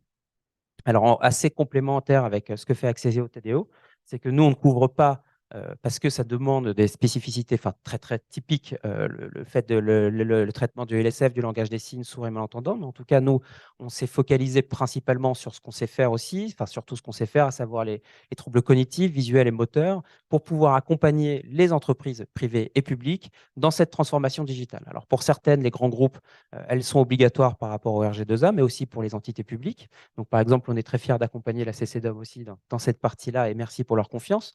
Et l'idée, ça a été de se dire que, très bien, on a un cadre légal pour pouvoir accompagner les entreprises, mais comment concrètement, qu'est-ce qu'on va leur faire? Aujourd'hui, il y a des petites communes qui me disent, bah, moi, je n'ai pas un budget de former un développeur. Je n'ai pas de budget pour pouvoir, j'ai pas 4 personnes pour m'occuper de mon site, je n'ai pas tout cela. Donc, par rapport à ça, on a mis en place en fait différents outils. Et parmi ceux-là, on a développé aussi une solution basée sur l'intelligence artificielle qu'on vient plugger une sorte de surcouche qu'on vient mettre sur le site en quelques clics et qui va pouvoir permettre de adapter les sites web en fonction des différentes conditions de la personne. Est-ce que j'ai des problèmes de vue? Est-ce que si jamais je suis aveugle, par exemple, ben là, qu'est-ce que va faire la solution? La solution va automatiquement optimiser la navigation par clavier. Elle va aussi, par exemple, enrichir ce qu'on appelle les textes alternatifs sur les images.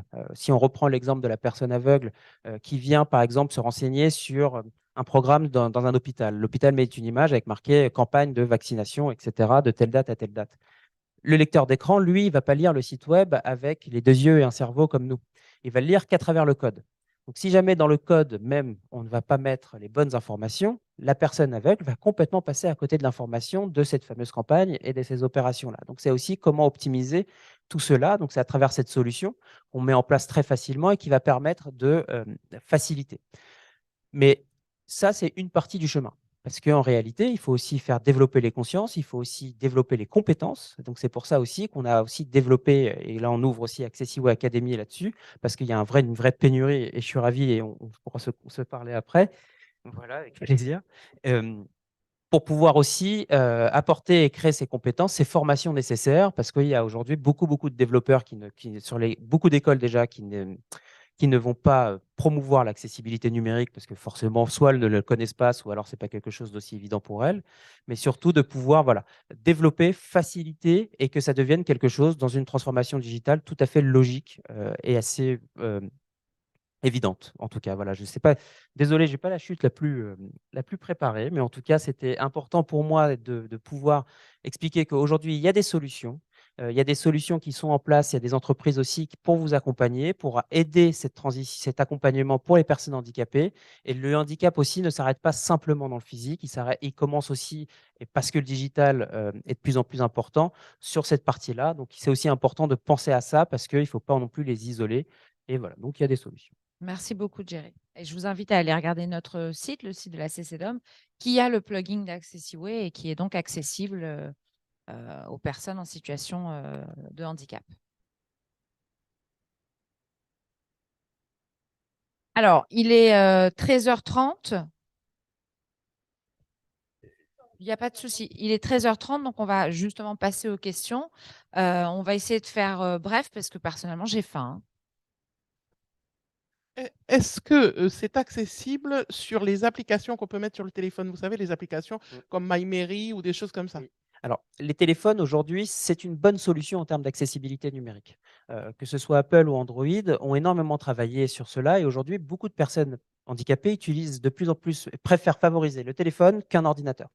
Parce que la notion de touche, d'ergonomie, etc., a été extrêmement bien pensée.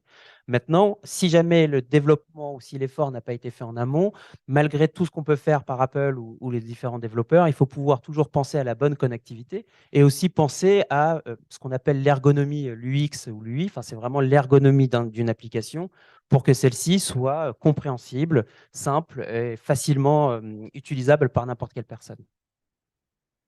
Alors, est-ce qu'on a des questions dans le public? Oui, alors hier, nous avons parlé du sport et je souhaitais savoir si pour le sport, il y a des techniques particulières concernant l'handicap. Est-ce que les handicapés ont accès ou bien du matériel spécial pour la pratique du sport? Alors, oui, on a aussi du matériel pour tout ce qui est pratique sportive. Alors, en tête, je n'ai pas l'offre exacte. On a plus d'1 million de références à l'UGAP. Je pourrais regarder après pendant le repas avec vous ce qu'on a disponible en catalogue aujourd'hui sur le site internet. Alors, c'est vrai que je n'ai pas précisé tout à l'heure. Pour les clients ultramarins, on a décidé en fait de n'avoir qu'un service premium d'accompagnement. Peu importe la taille de la collectivité, vous avez une équipe dédiée et un pôle dédié à l'accompagnement des clients ultramarins sur la définition de votre besoin et l'adéquation de nos solutions par rapport à votre besoin. Le fait qu'on ait établissement public fait qu'on va toujours répondre aux justes besoins chez vous. Et si on n'a pas le bon produit, on vous le dira. On n'est pas intéressé économiquement et financièrement à vous vendre quelque chose dont vous n'auriez pas besoin. C'est notre mission de service public, c'est de trouver et de voir l'adéquation entre ce qu'on a et votre besoin. Et donc, l'équipe dédiée, on a ici 2 personnes que vous pouvez aussi aller voir ce midi. Donc, Isabelle, je l'ai 10 secondes, qui est la directrice Outre-mer à l'UGAP. Et à côté, Sandrine, qui est la chargée d'affaires, qui accompagne tous les comptes ultramarins avec Isabelle. Donc, voilà, c'est sur donc, ce type de questions. C'est nous qui allons vous y répondre directement quand vous viendrez nous voir en disant bah voilà, j'ai tel besoin d'équipement sportif. Est-ce qu'aujourd'hui, sur tout ce qui est troubles moteurs, troubles visuels, ces équipements sont adaptés à des personnes en situation de handicap? Donc, je vais rester avec les 2 dernières dames, du coup. C'est probablement elle que j'ai eu par visio pour l'achat, en tout cas la commande de 2 bus mobiles pour la MDPH Mayotte, je suppose. Ah, bon, j'aurais bien aimé l'avoir en face, oui. Ok. Non, non, non, je confirme du côté de l'UGAP ce travail de partenariat sur les commandes bien spécifiques, que c'est assez agréable. Le rendu en tout cas, la maquette, aller jusqu'au composants du bus, rajouter les toilettes, faire les bureaux, les couleurs, le choix. C'est très, très agréable de passer par là. Donc, je confirme du côté de la MDPH de Mayotte, on était très, très surpris et très content de travailler avec vous. On n'a pas encore fini, puisqu'on attend maintenant la fabrication puis la livraison. Mais on est déjà très, très fiers de ce premier travail. Un détail. Et je reviens aussi sur la MDPH, madame, parce que ça fait 2 ans, je suis président délégué à la MDPH de Mayotte. Et la CRC vient de nous féliciter sur le travail qui a été fait. Et nous misons beaucoup sur le traitement de dossiers. Donc, quand j'entends que vous avez jusqu'à 1 an de dossiers qui ne sont pas traités, je suis un peu choqué, mais après, chaque MDPH fonctionne encore une fois avec son propre système et ses propres difficultés. Nous, c'est en moyenne 4 mois, on va dire max 5 mois pour traiter un dossier. Et ça se passe très bien. On a des difficultés, j'avoue, dans des fois l'accueil du public. On a encore des agents qui ont continué à les former. On a encore quelques difficultés au niveau, on va dire, de traitement de dossiers qui arrivent par mail. Donc, des fois, quelques-uns sont perdus naturellement, en fait, perdus. Je dis, quelqu'un s'amuse à les effacer parce qu'on ne perd jamais un dossier qu'il reçoit. Quelqu'un seulement les efface et puis on perd un temps fou pour reconstituer. Par contre, j'insiste sur le fait que c'est un guichet unique. La MDPH reçoit, traite, et la MDPH ne paye pas. La MDPH ne dispose pas d'aide directe pour accompagner la population. On fait de l'orientation. Donc, une fois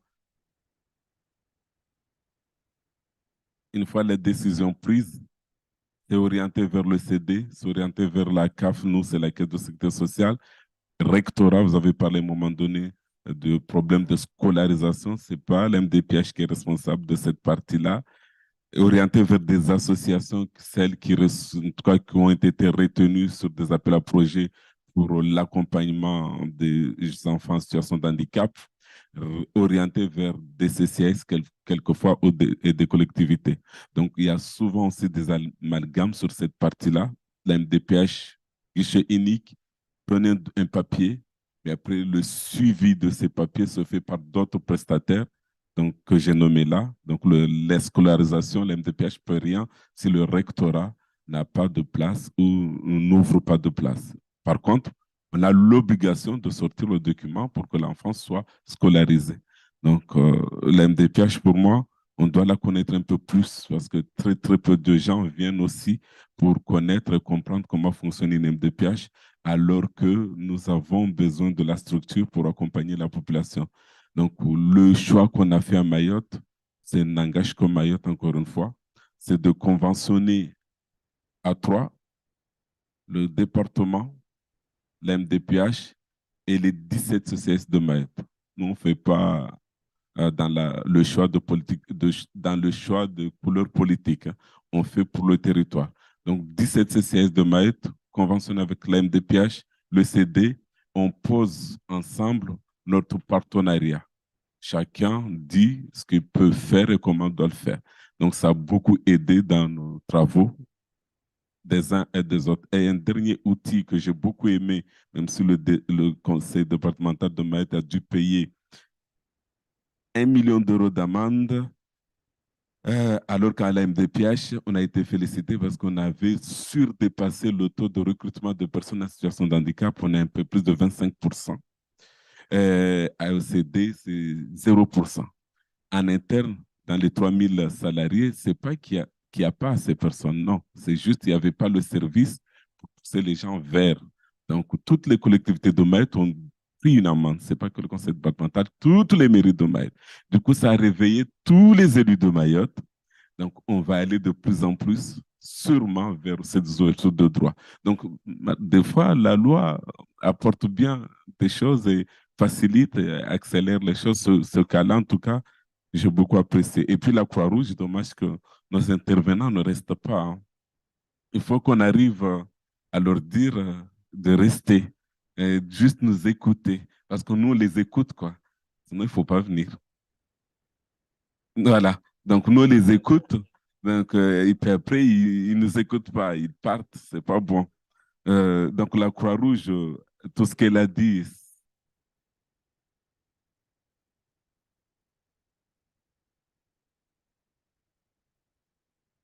Oui, mais c'est tous les, en fait, c'est un message pour tous les intervenants qui sont passés et qui vont passer.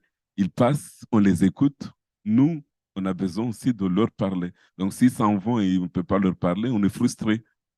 Donc, la Croix-Rouge, je disais, c'est très bien et c'est vrai, fait beaucoup de choses sur le terrain.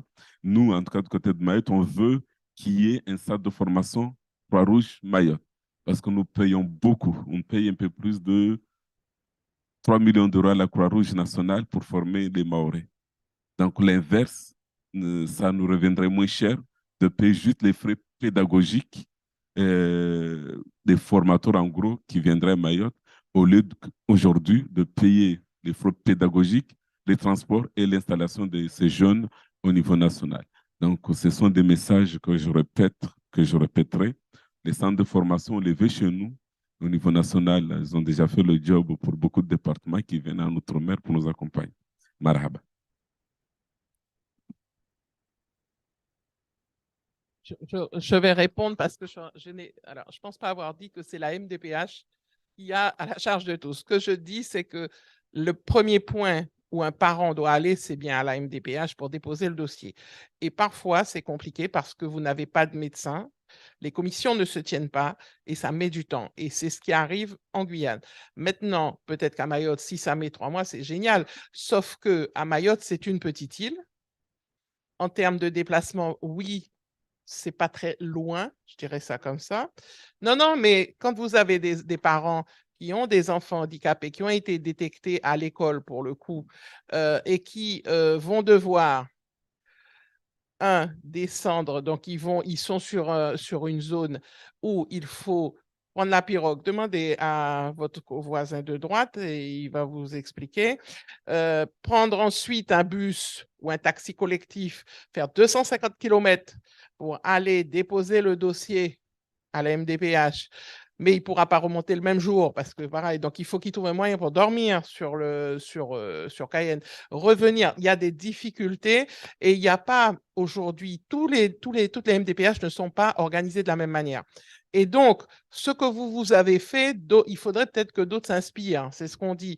Parce que si on avait peut-être des permanences régulières sur toutes les communes de Guyane, et je parle là de Camopi jusqu'à Maripasoula en passant par Saül, je dis des choses vraiment parce qu'on a cette difficulté-là, eh bien, peut-être que les dossiers. Mais quand pendant 2 ans, vous n'avez pas de médecin pour tenir les commissions à la MDPH, eh ben, vous n'avez pas de commission. C'est simple. Et quand vous avez après, effectivement, dans le plan académique, pas suffisamment de classes ou de places de CLIS ou du LIS, etc., eh ben, tous les enfants ne sont pas suivis. Et ensuite, si vous prescrivez, parce que malgré tout, c'est la MTPH qui va dire qu'il faut un accompagnement de l'élève, eh bien, après, il faut trouver les auxiliaires d'éducation pour suivre l'élève.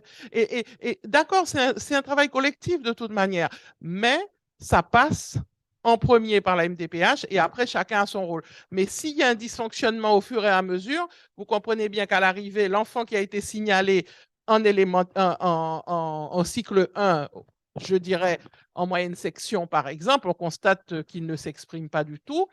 Eh bien, parfois, il arrive à être pris, il est déjà passé le CP, vous voyez. Et ça, c'est une difficulté. Parce que, en plus, une chose dont on n'a pas parlé, parce que ça, c'est quelque chose qui est inhérent aussi au territoire, souvent, quand on va signaler un enfant pour une déficience intellectuelle, souvent, comme on a les problèmes de langue, puisque nous ne parlons pas forcément, notre langue maternelle n'est pas le français, eh bien, l'enseignant va dire, mais non, mais là, c'est parce que C'est parce qu'ils ne parlent pas français, c'est pour ça que ça ne fonctionne pas. Et en fait, là, on a aussi un problème de diagnostic sur cette partie-là. Donc, on a plusieurs handicaps, nous. Pour le coup, c'est bien de parler des handicaps qu'on a au fur et à mesure dans la prise en charge du handicap d'un enfant ou même d'un adulte. Alors, je vais vous laisser le droit de réponse. Ensuite, ce sera monsieur, madame d'abord et madame ensuite. Ça marche? Je voulais juste rebondir sur ce que disait Madame Charles.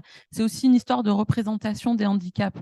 Moi, je suis élue à la ville de Cayenne et on voit encore arriver des parents qui ne veulent pas parler du handicap de leur enfant et l'enfant débarque à la rentrée et c'est là qu'on se rend compte qu'il y a un problème. Alors, je ne vous dis pas plus voilà, toutes les complications, du coup, tous les retards dans la prise en charge. Donc ça aussi, il y a un vrai travail à faire sur les représentations.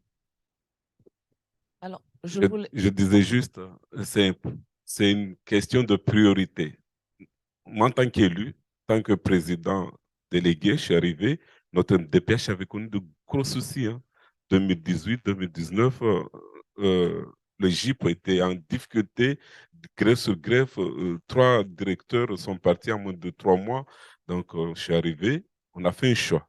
Parmi les choix, c'est d'aller vers la population. Donc, nous sommes présents dans les maisons France Service. Ça, c'est une priorité. On en a quelques-unes des maisons France Service. Deuxième choix, c'est ces 2 bus mobiles qui doivent arriver plus tard l'année prochaine, j'espère. Ces 2 bus mobiles, c'est d'aller toujours vers le plus loin. Et notre choix, les médecins, c'est un gros souci, même à Mayotte, je le confirme. Nous travaillons avec un couple de médecins qui sont ici au niveau national, qui nous traitent nos dossiers et qui viennent de temps à autre sur place. Ils ne vivent pas à Mayotte. C'est un choix que j'ai fait. Parce que si je ne fais pas ça, je ne peux pas passer mes dossiers en commission. Et vous avez tout à fait raison. Donc, moi, ce que j'ai voulu partager aujourd'hui, c'est une expérience qui, je ne dis pas qui fonctionne, mais qui nous aide sur le territoire. On aurait bien aimé fonctionner encore plus, mais qui commence à nous aider sur le territoire. Ce choix de travailler avec ces médecins qui sont ici, je paie leur billet d'avion sur 1 semaine, des fois, ou sur 2 semaines. Ils viennent sur Mayotte et je paie l'hébergement. Je leur mets à disposition une voiture de la MDPH et ils viennent en accéléré passer les dossiers. Et ça nous aide beaucoup depuis quelques mois. Mais ça, c'est une expérience qu'il faut partager parce qu'on a des solutions. Ce matin, on le disait, on a des solutions sur nos territoires. Il faut le partager parce que parfois, on est dans des situations très différentes d'un territoire à l'autre. En tous les cas, moi, je salue l'action de Mayotte, là, pour le coup. Hein. Bravo. Non, on avait dit, et je suis désolée, mais je le fais par ordre d'arrivée des micros dans les mains. Néanmoins, ce que vous dites, madame, je parlerai de la vulnérabilité au sein des familles et par rapport à l'accès aux soins. Il faut savoir que par rapport au mot MOTS, mot MOUX que rencontre Mayotte, l'accès aux soins, notamment ceux des handicapés, est très compliqué. Je vais parler de ceux qui nous arrivent par quoi ça, parce que quand on parle d'immigration, il faut parler aussi des gens qui viennent pour se faire soigner. En première intention, il faut comprendre que les gens qui arrivent à Mayotte, certes, il y en a qui viennent pour beaucoup d'autres sujets ou d'autres occasions, mais la majorité viennent pour se faire soigner. Ceux qui viennent se soigner, en général, ils arrivent par ce qu'on appelle des Kwassa et Vassan. C'est-à-dire, déjà, pour venir à Mayotte, ils prennent beaucoup de risques de par ce qu'ils ont déjà eu comme accident ou eu comme maladie pour prendre des embarcations qui ne sont pas dans les normes et tout, pour traverser déjà la mer pour arriver à Mayotte. Quand ils arrivent à Mayotte, ils sont abandonnés à travers les plages et c'est la Croix-Rouge, je la remercie, elle est là. C'est les pompiers, c'est les associations ou des volontaires qui les récupèrent pour les amener jusqu'à l'hôpital. Quand ils arrivent, en général, bon, ils sont dans un état critique, donc souvent ils sortent avec des moyens réduits, pour ne pas dire handicapés. Et ça, ce n'est pas pris en charge par l'État. La CMU n'existe pas à Mayotte. La CMU n'existe pas à Mayotte, donc ce sont les contribuables vous comme nous autres qui prenons en charge ces personnes. Nos élus se sont battus, il me semble que depuis 10 ans, M. Tani est sur le sujet. Je salue les efforts de M. le Président qui est ici présent sur ce sujet pour que nous ayons la CMI, parce qu'en PMI, c'est le département qui prend en charge ces femmes qui viennent pour accoucher, alors qu'il n'a pas les moyens. Donc, pour être court, je voulais juste vous dire que la vulnérabilité par rapport à ces personnes, des fois, on a des gens qui sont isolés dans leur banga. Ça peut être des Mahorais, mais aussi des étrangers qui, de par leur isolement, nous arrivent vraiment à un état catastrophique. J'ai dit hier qu'on a en moyenne une amputation par jour. C'est parce que l'accès aux soins n'est pas là. Je parlerai aussi de ceux qui arrivent par rapport aux maladies chroniques dues au diabète, dues à l'hypertension artérielle, donc qui arrivent paralysés suite à comment on appelle ça, un AVC, etc. Mais par rapport à l'enfance, je parlerai de ma commune ou de la petite terre où je vis. On a une classe de Ulysse. Ulysse, c'est pour prendre en charge les enfants handicapés. Et là, on n'a pas aussi les moyens. C'est un effort qu'on nous a demandé auprès de la commune pour qu'il y ait cette possibilité de pouvoir accueillir les enfants handicapés pour leur donner la chance d'apprendre. Parce qu'un autiste, peut-être, n'a pas le moyen de s'exprimer comme les autres, ou un handicapé moteur n'a pas le moyen de vivre comme les autres, ou ils sont marginalisés, ou, comme a dit madame, les parents souvent n'aiment pas amener leurs enfants parce qu'ils sont handicapés. Donc, cet isolement revient sur la vulnérabilité par rapport à ces personnes. Donc, je demande à ce qu'il y ait des efforts qui se fassent par rapport à ces personnes. Merci. Merci beaucoup. À vous? Oui. Alors, moi, je voulais revenir sur ce que j'ai entendu concernant la MDPH de Guyane. Alors, la difficulté que j'ai pu observer, c'est sur entre guillemets, le terme que j'emploie, c'est, bon, je vais dire parcours, c'est le parcours. C'est-à-dire au moment où la femme accouche à l'hôpital où on a décelé qu'il y a un handicap sur l'enfant, et il arrive fréquemment, alors je veux séparer des fois les enfants, malheureusement, les parents étrangers et les enfants français, parce qu'en fait, on a plus, je vais dire, de perte de vue sur ces enfants étrangers, parce qu'il arrive fréquemment que, effectivement, les parents, des fois, aient été mis au courant du handicap avant l'accouchement. Je ne parle pas d'acceptation parce que c'est compliqué de demander à un parent d'accepter cette situation, donc je n'emploie pas ce terme. Mais voilà, de faire avec et de faire face. Et en fait, on s'est rendu compte qu'il y avait des parents qui, effectivement, l'enfant a été diagnostiqué avec un handicap. On transmet, tout a été fait au niveau de la MDPH, sauf que vous donnez à un parent qui ne sait pas lire ou qui ne comprend pas des documents, il retourne chez lui avec et puis c'est dans le tiroir. L'enfant n'est pas forcément pris en charge très tôt. Ça nous est arrivé de devoir aller dans des squats, enfin voilà, au fin fond d'eux, pour retrouver des enfants, pour permettre aux parents qui avaient une orientation vers une structure médico-sociale, pour leur permettre d'être suivis. Donc, on a quand même remarqué qu'il y avait quand même une perte à ce niveau-là. Alors, peut-être voir entre les hôpitaux, les MDPH et les structures médico-sociales, toujours ce même lien pour éviter ce genre de perte, effectivement. Donc, ça, c'était une chose. Ensuite, il y a effectivement au niveau de la MDPH maintenant, depuis quelques années, la possibilité de faire les dossiers en ligne. Donc, effectivement, il faut un minimum de réseau correct et un minimum de matériel pour scanner les documents. Mais il y a quand même cette possibilité-là qui peut se faire, que ce soit au domicile ou bien dans d'autres structures ou dans les services sociaux, enfin qu'importe, n'importe qui peut accompagner quelqu'un à condition de savoir le faire aussi. Il faut être en capacité de le faire pour remplir le dossier de la MDPH. Et en dernier, voilà. Et vous avez parlé à un moment, enfin, je pense que c'est vous, Madame Charles, pour les tests des enfants qui ne parlent pas le français.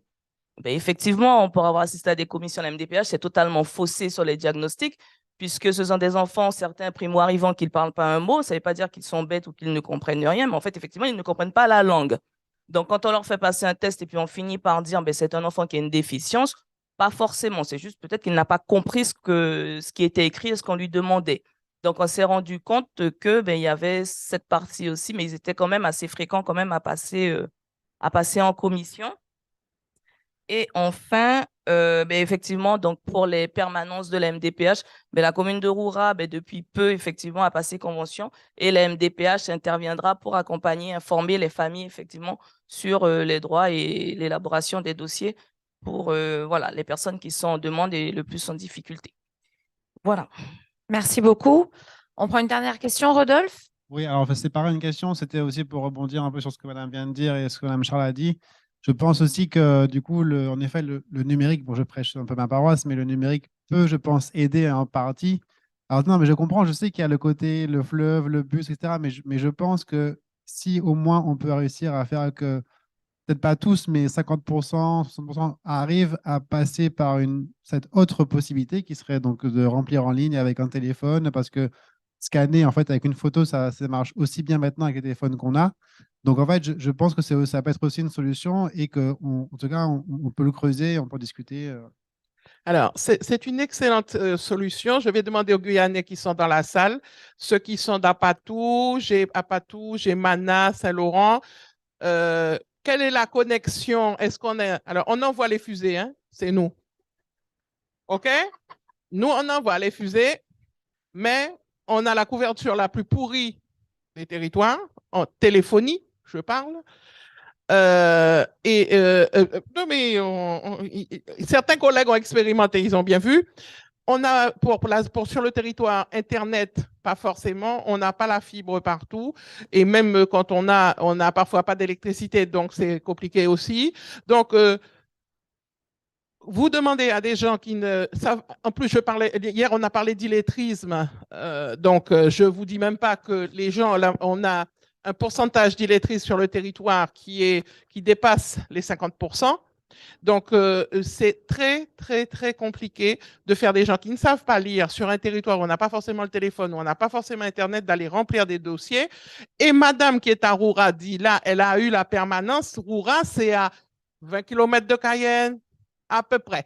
Alors, voyez, nous qui sommes à 250 km, où il n'y a pas de route, à Maripasoula, où on prend l'avion, Papa Ichton, où il y a la pirogue, parce que lui, il n'a pas l'avion tout seul.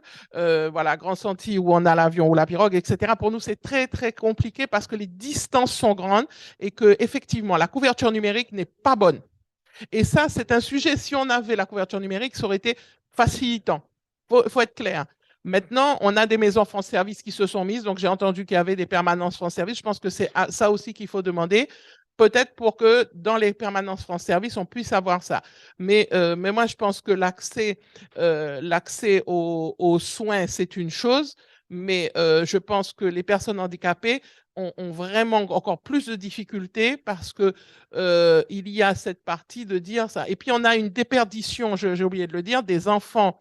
Lorsque vous dites aux parents que son enfant, quand il sort de l'hôpital, il a un handicap, si ce n'est pas un handicap visible, c'est une chose. L'enfant reste à la maison pendant 2 ans, 3 ans, jusqu'à ce qu'il aille à l'école. Et on revient à l'école à redemander à la MDPH une prise en charge, alors qu'on avait déjà donné quelque chose aux parents, mais on a laissé et finalement, ça revient quand l'enfant revient à l'école. Ça, c'est un peu dommage. Voilà. Alors, juste pour la couverture numérique, qui est un vrai problème en Guyane, il y a maintenant Starlinks. Moi, je l'ai essayé à Caux. Ça marche. Voilà. Merci beaucoup. Starlinks. Je vous remercie. Je vous propose d'aller déjeuner.